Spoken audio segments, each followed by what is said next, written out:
vai desde o do nióbio, que o Brasil é o único fornecedor, até a parte de magnésio e outros metais relevantes para a indústria americana, até o ferro, que é aproveitado como matéria-prima para a indústria siderúrgica norte-americana. Então, tudo isso, até essa mudança de percepção, deriva também, principalmente nos Estados Unidos, de pressões dos lobbies industriais locais.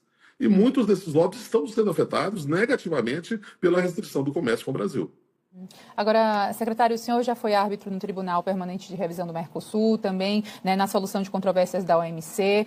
Do ponto de vista estratégico, num tipo de conversa como essa, o que falta para o Brasil ou o que precisa ser visto? Porque a gente viu uma reunião ali do BRICS, onde muitas bandeiras foram levantadas, principalmente sobre a desdolarização, muitas coisas que foram totalmente batendo de frente com os Estados Unidos, com o ideal americano também.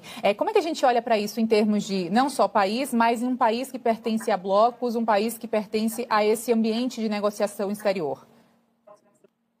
Então, vamos lá. Primeiro, a gente tem que lembrar que, claro, todos os países têm seus interesses. Mais do que amigos, os países têm seus interesses.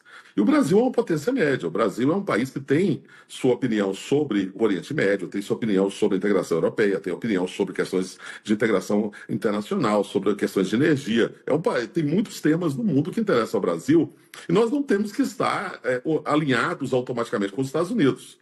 São parceiros importantes durante 200 anos, são parceiros com quem o Brasil tem um alinhamento no que se refere a valores ocidentais, valores democráticos, mas, ao mesmo tempo, há interesses divergentes, e isso é natural em qualquer país do mundo. A posição do governo brasileiro, ao não ter retaliado, inclusive, desde o início, foi uma posição bastante coerente e bastante ponderada. E, ao lado disso, eu acho que a posição do governo brasileiro não ter buscado uma negociação de forma desesperada também aumentou a respeitabilidade junto ao governo Trump para que se haja uma negociação limitada ao que são aqueles pontos de interesse de Brasil e Estados Unidos. E esse é o natural. Um ponto, se o senhor me permite voltar à questão de negociação entre Brasil e Estados Unidos, nós temos visto, né, que nestes primeiros meses de Donald Trump, mas também no primeiro mandato dele, os primeiros meses do segundo mandato, né, obviamente, o Trump tem colocado ali na mesa não necessariamente apenas questões tarifárias, né, eu abaixo a tarifa aí, que eu abaixo aqui, mas também a exportação, por exemplo, de terras raras. Temos falado muito nisso quando o assunto é China, que junto com o Brasil lidera, né, de certa maneira, essa propriedade, vamos colocar assim.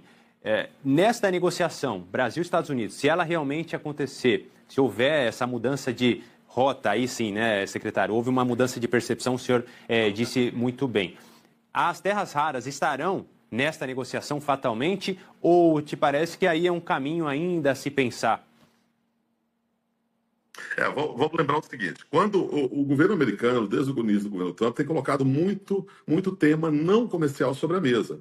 Com o Japão e Coreia houve a questão de investimentos em defesa, também com a União Europeia. Com a União Europeia houve temas relacionados à economia digital, houve a questão do apoio à Ucrânia. Então você tem vários temas não comerciais ou não econômicos que acabam sendo colocados sobre a mesa pelo governo americano. A questão da competição com a China é um fato que vai nos acompanhar ao longo desse século, sem dúvida. E aí, claro, o governo americano tem preocupação com questões de desdolarização, por exemplo, com questões de utilização a sistemas alternativos de pagamento, tem preocupação com as questões de acesso a terras raras, acesso à logística na América do Sul, onde os chineses são cada vez mais ativos e mais presentes.